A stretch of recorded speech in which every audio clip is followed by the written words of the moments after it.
Avec mon invité Éric Coquerel, président LFI de la Commission des finances à l'Assemblée nationale. Bonsoir Éric Coquerel. Bonsoir.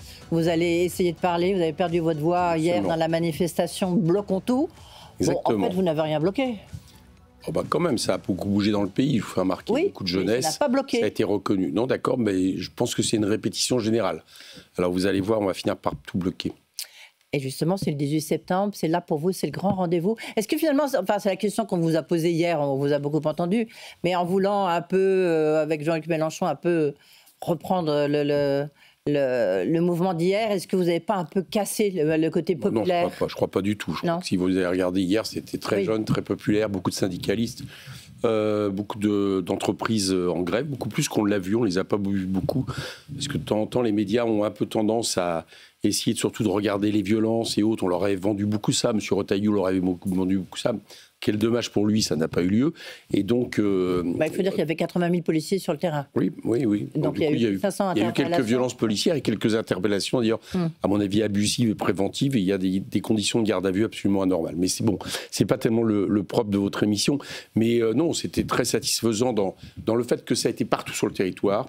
C'était dans les petites villes, dans les moyennes villes, dans les grandes agglomérations, parfois par dizaines de milliers de personnes, beaucoup de jeunes. Et donc, moi, je crois qu'effectivement, ça sent bon pour le 18 septembre, c'est-à-dire que les gens sont en colère. Et donc, pour vous répondre, nous, on a été dans les mobilisations, on ne l'a pas caché, fait partie du mouvement, le mouvement France Insoumise. Mais pour vous, c'était donc une répétition générale? Je pense que c'est une répétition générale et que vous allez voir dès le 18, mais il va y avoir d'autres journées comme ça, jusqu'à ce qu'à un moment donné, le macronisme s'en aille. Oui, mais en même temps, vous avez presque l'air content, heureux, vous dites c'est bon. Mais vous vous rendez compte, alors c'est vrai que là, vous êtes plutôt sur une chaîne économique où il y a des chefs d'entreprise, il y a des salariés qui vous écoutent. Pour eux, c'est pas forcément bon. On voit un peu, on dira un mot sur la croissance. Certes, elle va un petit peu mieux, mais on voit bien que c'est quand même en trompe-l'œil. Il y a un attentisme, il y a de l'immobilisme, il y a des inquiétudes. Oui, c'est pour ça qu'il faut changer de politique économique. Non, je suis pas heureux qu'on en soit à ce constat, mais la situation... Non, mais vous dites ça sent bon. Ben, ça sent bon pour essayer de bloquer cette politique. Excusez-moi. On a une politique aujourd'hui qui a été minoritaire dans les urnes. On a un président de la République qui, vaille que vaille, veut continuer à l'imposer. Fait de plus en plus pur macronisme, d'ailleurs, avec M. Lecornu. Bon, et qui continue à faire une politique qui développe les inégalités, qui abaisse le pouvoir d'achat des gens, qui s'en prend, je l'ai souvent dit chez vous, mais vous le savez, mais l'industrie en dessous de 10% de la part des richesses nationales. Donc tout ça ne peut pas continuer. Donc c'est pour ça que j'espère que le mouvement social va nous aider à faire en sorte qu'on se débarrasse d'une politique qui est un carcan austéritaire, qui étrangle la consommation, qui étrangle les carnets de commandes. Tout ça, c'est pas bon.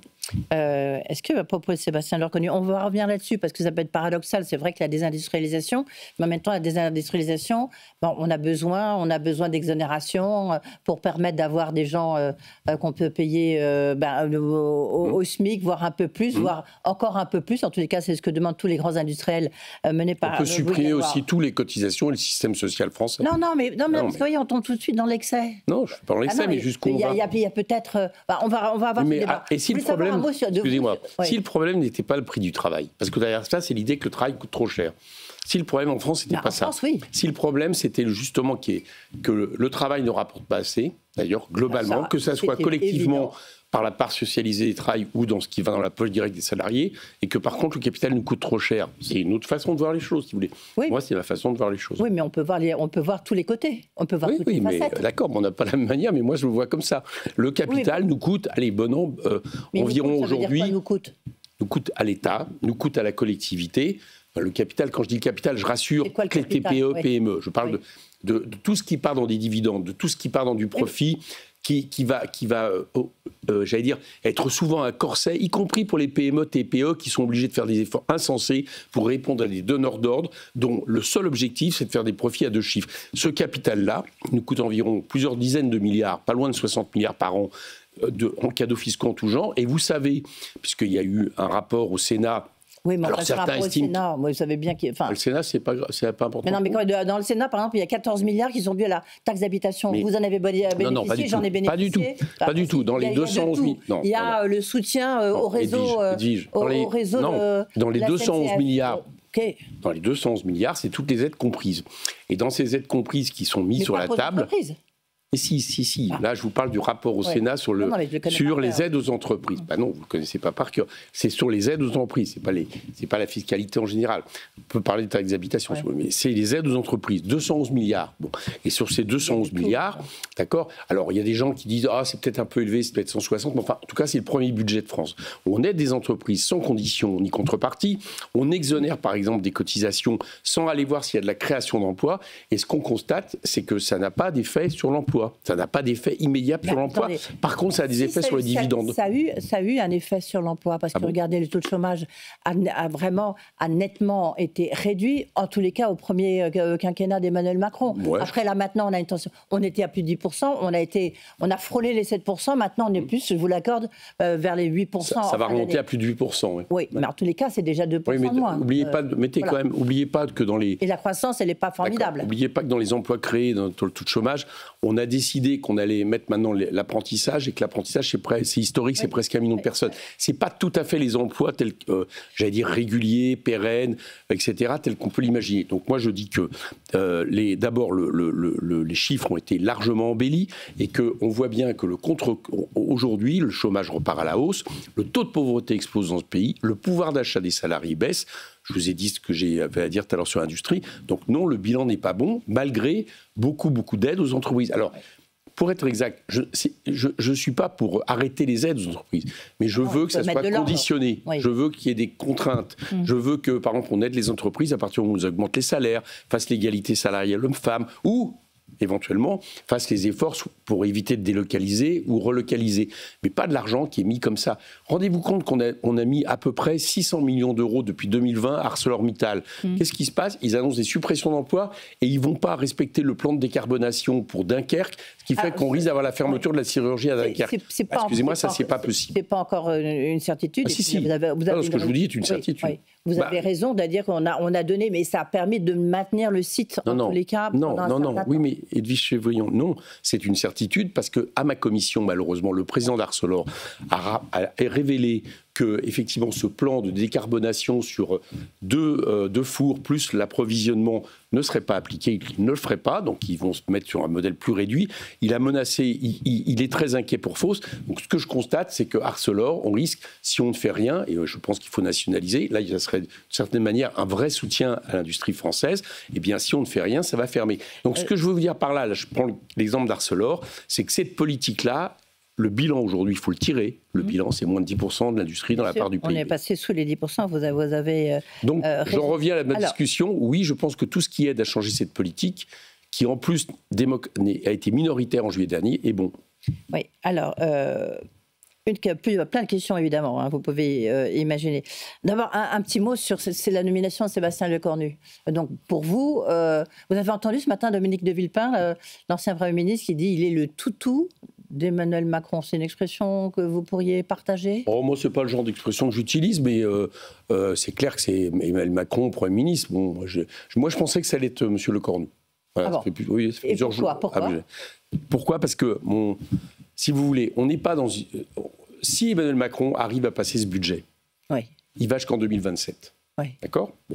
Pour passer ce budget, ce qu'il faut, c'est qu'au moins un des deux groupes, un groupe d'opposition ne vote pas la censure.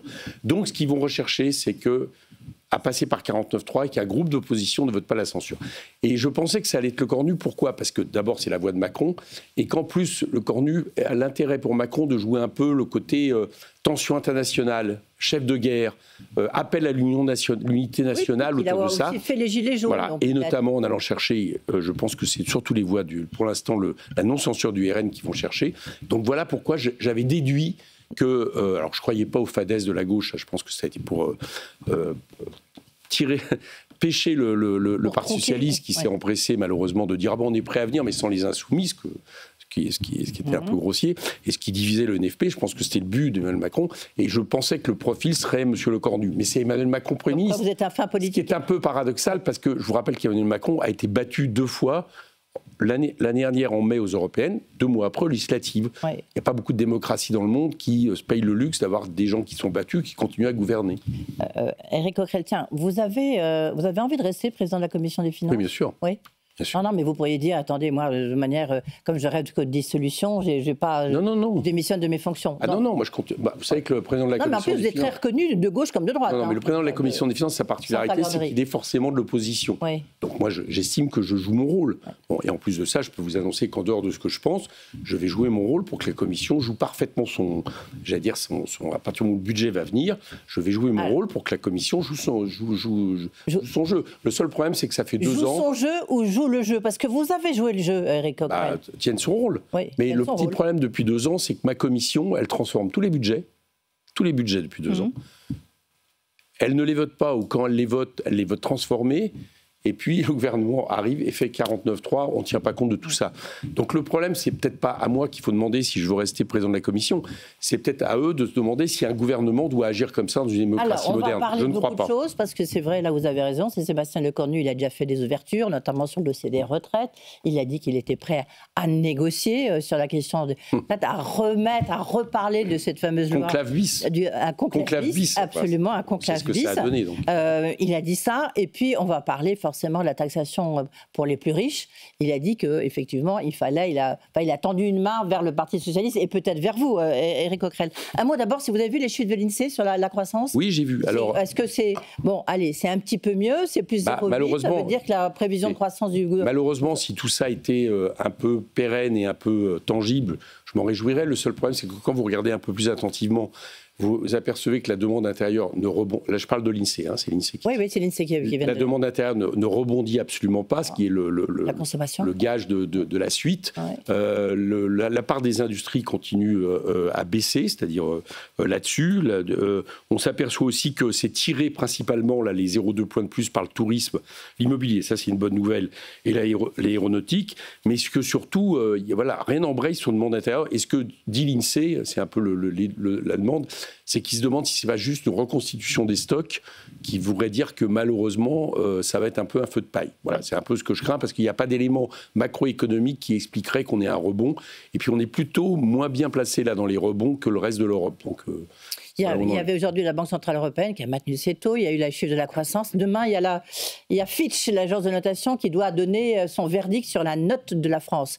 Vous redoutez quelque chose? Vous attendez quoi? Vous en attendez quoi, Éric Coquerel? Écoutez, à force que François Bayrou ait joué les marchés financiers contre la démocratie, peut-être que j'ai une inquiétude, parce qu'à force d'avoir joué le catastrophisme, nous avoir dit quasiment qu'on était en faillite, enfin toute fadaise qu'on connaît, il a peut-être pu inquiéter les marchés. Alors moi, très franchement, je pense que soit ça va pas, la note ne va pas baisser, parce que c'est ce qu'on dit depuis longtemps, c'est-à-dire qu'au-delà de la mauvaise politique économique, n'empêche, il y a quand même, la France est un pays tellement riche qu'en réalité, ceux qui veulent nous prêter ont envie encore de nous prêter.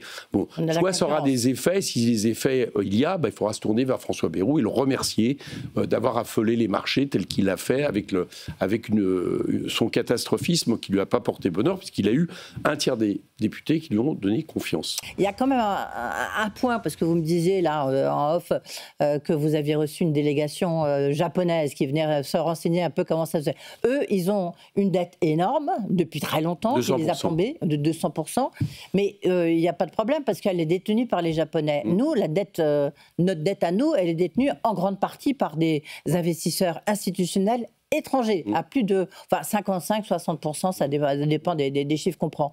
Donc nous, il y a un risque quand même, vous ne pouvez pas le nier. Il y a deux choses, mais vous avez raison de le dire, c'est-à-dire dans l'absolu, il y a un risque. Alors déjà, c'est 60% de la dette qui est sur les marchés financiers, parce que n'oublions pas que depuis le Covid, vous avez 20-25% de la dette qui est détenue par la Banque centrale. Oui. Si je dis ça, c'est parce que se pose la question justement qui détient la dette. Vous savez que depuis les années 80, l'obligation c'est de la mettre sur les marchés financiers. Ce qui a été justement, il y a une entorse par la Banque centrale européenne, je trouve que c'était bien pour le coup, mais c'est une entorse à ses propres règles, qui a été de prêter directement aux États. Moi, je serais plutôt pour la reconstitution de ce qu'on appelait autrefois le circuit du Trésor, c'est-à-dire que c'est l'État qui assure, en allant chercher... Vous demandez aux Français d'investir? Non. L'État, à l'époque, allait chercher dans les différentes banques un certain pourcentage qui permettait d'avoir une caisse. Et c'est cette caisse qui permettait d'assurer la dette. Et ça marchait. Et donc, on a détruit tout ça. D'abord, on a rendu indépendants les banques centrales. Et après, on a obligé à aller sur les marchés. Donc, vous avez raison de dire que dans l'absolu, on est aux mains du marché. Donc, il y a un risque. Sauf que Dans la pratique aujourd'hui, je ne dis pas qu'il faut continuer, je suis pour revenir sur notre circuit, mais dans la pratique aujourd'hui, non, les marchés financiers aujourd'hui font confiance à la France, donc il n'y a pas de danger immédiat ou même à moyen terme de je ne sais quel précis. Alors, oui, la seule chose qu'ils demandent, les marchés, c'est un budget. Et deux, d'avoir une trajectoire budgétaire. C'est un mot qui est très important, en fait. C'est presque plus ça qu'ils demandent, plus que la réduction très forte de la dette française. Est-ce que le budget, là, on va arriver à quelque chose? Quand est-ce que vous allez... Il y a un texte qui a été déposé au Conseil d'État. Déjà, les marchés, moi, je ne suis pas dans une situation où je pense que les marchés doivent exiger quoi que ce soit d'un État comme la France, premièrement. Non, mais c'est l'Europe. Enfin, les marchés, c'est l'Europe et les marchés. Non, vous venez de le dire, c'est pas l'Europe. Les marchés financiers, c'est autre chose. C'est les gens qui prêtent, et la seule chose qu'ils devraient demander, c'est être remboursés. Donc, pour l'instant, ils sont remboursés en termes d'intérêt chaque mois. Donc, voilà, ça, c'est juste pour dire, les marchés nous disent, bah non. Bon, l'Europe, par contre, demande effectivement ce plan, parce que l'Europe, depuis des années, a une politique qui est celle que nous appliquons d'offres de compétitivité, d'austérité, qui oblige à atteindre ces 3% dont vous savez, de déficit, dont vous savez que ça a été crayonné dans un couloir. Avec alors ça, c'est ce qu'a dit Xavier de Villepin, justement, puisqu'on parlait... C'est la réalité. Oui, c'est la réalité. Enfin, oui, on a toutes les versions, parce qu'en même temps, c'est à partir de ce seuil qu'il y a la dette ne progresse plus. Donc oui, enfin, on a cherché. Enfin, d'un autre côté... Enfin, bon, d'autre côté... Parce que j'ai tellement de questions qu'il faut qu'on avance. C'est pas grave. Bon, on y va alors. Donc, ça, c'est ce que l'Europe exige. Bon. Mais le seul problème, c'est que l'Europe exige ça au nom d'une doxa qui est celle de l'offre et de la compétitivité, qui est en train de mettre tous les pays européens dans le mur, de manière différente. Nous, c'est par les déficits, peut-être. L'Allemagne, c'est par la récession depuis 3 ans, raison pour laquelle ils ont décidé... les pays du Nord, ça va bien. Pourquoi l'Espagne, ça va pas trop mal? Parce qu'ils ont décidé, eux, de faire une politique de la demande, d'augmenter le SMIC de manière... très importante, etc. Ils ont fait une coalition, Éric Aurel, un gros mot pour vous, là. Pourtant, c'est un président socialiste. Non, il n'y a pas une coalition de la droite et de la gauche en Espagne, déjà, premièrement. Mais ils appliquent une autre politique économique qui va peut-être pas assez loin, mais au moins est quand même rond avec la doxa néolibérale. Donc moi, je crois que c'est ça qui est à mettre. Je pense que la politique d'offre et de compétitivité ne répond à aucun objectif. Elle ne permet pas la souveraineté industrielle. Elle ne relance pas la demande populaire et elle n'est pas capable d'assurer les investissements en matière écologique dont elle a besoin. Éric Coquerel, où est-ce que vous avez un budget entre les mains? Parce qu'il y a un projet de budget qui est déposé au Conseil d'État, mais on voit bien qu'il va être amendé par Sébastien Lecornu. Alors je ne sais pas. Alors pour être clair, juste pour savoir où on en est. Bon, on a eu en juillet, excusez-moi, ce qui s'appelle le tiré à part. Le tiré à part, c'est pas les détails, mais enfin les grandes lignes de budget par ministère. Ce budget, en théorie, donc, doit nous être maintenant reproposé, cette fois-ci de manière globale, le premier mercredi d'octobre. C'est constitutionnel. Ce qui me fait dire que je ne pense pas que, contrairement à ce qu'il dit et se laisse miroiter, je ne pense pas que M. Lecornu va revoir entièrement le budget. Éventuellement, il peut grappiller une semaine pour rester dans l'état des 70 jours qui sont le maximum par lequel on peut... Voilà, on va dire que le 14 octobre, il va pouvoir grappiller une semaine. Donc moi, je ne crois pas aujourd'hui, je pense que quand il parle de taxer peut-être un peu les plus riches, je pense qu'il nous fait le même coup que Bayrou avait fait pour essayer d'attirer la non-censure des socialistes. Donc je pense qu'ils vont rester globalement dans le type de budget qu'ils ont posé. Voilà, moi aujourd'hui, mon analyse, c'est celle-ci. Taxe sur les riches, la fameuse taxe Zucman. Vous avez peut-être écouté hier, justement, Gabriel Zucman, qui était chez nos confrères de France 2, ce matin, ou tout à l'heure, interview dans Le Monde, lui-même dit, parce qu'on lui pose des questions en disant, mais attendez, il y a un problème d'outils travail, d'outils professionnels, il y a un problème peut-être aussi de constitutionnalité. Gérard Larcher le disait hier chez nos confrères de BFM TV, ou ce matin même, il disait, la taxe Zucman, je le cite, est une illusion et ne passera pas le barrage du Conseil constitutionnel. On a une jurisprudence selon laquelle nul ne doit être obligé de se séparer de son patrimoine pour payer l'impôt qui est décidé. Voilà. Donc déjà, Larcher n'est pas constitutionnel, ni le président du Conseil constitutionnel, et que comme tout néolibéral, il évoque tout de suite le Conseil constitutionnel pour arrêter le débat. Donc je mets ça de côté, pour moi, c'est pas une preuve en soi. Deuxièmement, pour que les gens nous écoutent, il s'agit, pour les gens qui gagnent plus de 100 millions d'euros... Pas qui gagnent, attention. Qui ont 100 millions d'euros. Oui, c'est tout le problème. Alors, les stocks, les flux, vous voyez ce que je veux dire? 100 millions d'euros. 100 millions d'euros. Je pense que ça parle à pas mal de concitoyens. 100 millions d'euros. Voilà, 100 millions. Pas un revenu, vous êtes d'accord? Mais qui ont 100 millions d'euros. Donc, je laisse nos concitoyens imaginer ce que ça donne et de regarder s'ils ont des voisins autour d'eux qui ont 100 millions d'euros. Et ils sont taxés à 2% du patrimoine. Pourquoi? Et pourquoi il faut que les revenus professionnels soient intégrés? Parce que c'est pour contrecarrer quelque chose qui a été déclenché par Emmanuel Macron, qui s'appelle la flat tax, et qui fait que quand vous déclarez vos revenus comme des revenus du capital, des revenus professionnels, par exemple sous la forme d'actifs financiers, c'est la plupart du temps ça, eh bien vous êtes moins imposé que quelqu'un qui déclare de manière normale. Mais parce qu'on mélange les... Non, je ne les mélange pas. Vous mélangez les impôts sur des revenus, les impôts sur les fortunes, je veux dire, c'est pas la même chose. Non, je ne les mélange pas. Ceux qui ont mélangé, c'est ceux qui ont profité du système pour faire en sorte de faire transiter une partie de leurs revenus, je dis bien leurs revenus, vers une partie d'actifs financiers pour échapper à l'impôt, ou en tout cas pour payer beaucoup moins d'impôts. Qui fait que, et vous le savez, je vous l'ai souvent cité, et c'est la réalité, c'est une étude de Bercy avec l'IPP, qui fait que les 175 milliardaires de ce pays, à peu près 175, payent moins de 2% d'impôts sur le revenu. Donc il faut rectifier ça, ce n'est pas possible. C'est pas la même chose. Le revenu et la fortune, c'est pas la même chose. Justement, parce que ces gens-là, à partir du moment où ils avaient une taxation qui les avantageait sur ces revenus professionnels, ont fait, parce qu'ils ont tout un tas de fiscalistes, migrer une partie, en réalité, de ce qui est leur fortune personnelle vers des revenus professionnels. Fiscale. Donc, voilà, exactement. Donc, il faut rectifier ça. Mais la taxe Zucman, la mauvaise réponse, même lui, Gabriel Zucman. Non, mais parce que justement, il mélange tout. Lui-même dit, en fait, oui, c'est peut-être juste un point de départ, parce qu'il se rend bien compte que c'est un peu... Je vais lire ce que dit Gabriel Zucman, parce que je parle souvent, et par rapport à ceux qui critiquent d'une manière ou d'une autre sa taxe, il a souvent des réponses très opportunes. Alors peut-être veut-il dire que c'est un point de départ et que ça ne suffira pas. Ça, c'est autre chose, parce qu'effectivement, je vous l'annonce... Il y a d'autres moyens de taxer. Laissez-moi vous répondre. Peut-être veut-il dire que ça ne suffira pas pour aller récupérer les dizaines de milliards qui sont partis vers les revenus du capital. Il y a la taxe Zucman, on pense qu'elle peut rapporter 15 milliards. Il y a rétablir un ISF et avec un versant climatique pour pénaliser, en gros, ceux qui polluent le plus. Il y a le fait, effectivement, de s'attaquer aux régimes mère-fille, qui sont des régimes qui permettent là aussi de l'optimisation. Vous pouvez rajouter, même si là, je vous l'accorde, ce n'est pas sur les hauts revenus d'un point de vue personnel, mais une autre taxe Zucman très intelligente qui va taxer les multinationales qui délocalisent leurs profits.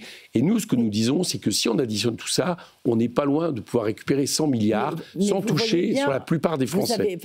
Là, il y a je recevais le patron des ETI, vous voyez, c'est ces fameuses entreprises qui manquent, qui tiennent le territoire français, qui sont ceux qui font qu'il y a des emplois en province. Bonne nouvelle, elles ne seront pas concernées, excusez-moi. Mais... ça dépend. Non. Mais ça dépend, mais bien sûr que si. Excusez-moi, mais par exemple, sur la taxe des multinationales dont je viens de vous parler, ils ne seront pas concernés. Mais sur la taxe Zucman, elle est confirmée.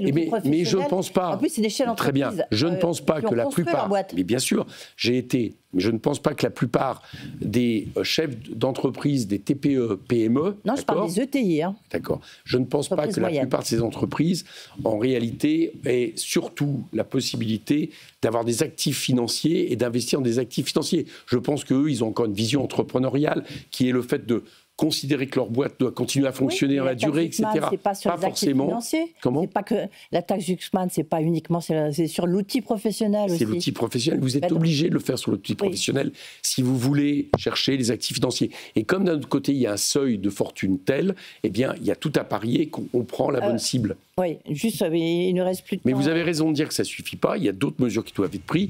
Pourquoi ? Parce que le capital nous coûte trop cher dans ce pays. Très rapidement, parce que là, ça y est, on arrive au terme de cette émission. Vous connaissez le Arthur Mensch, qui est le patron de Mistral. Donc, qui est là, super, presque l'unique entreprise qu'on a dans l'intelligence artificielle qui a réussi.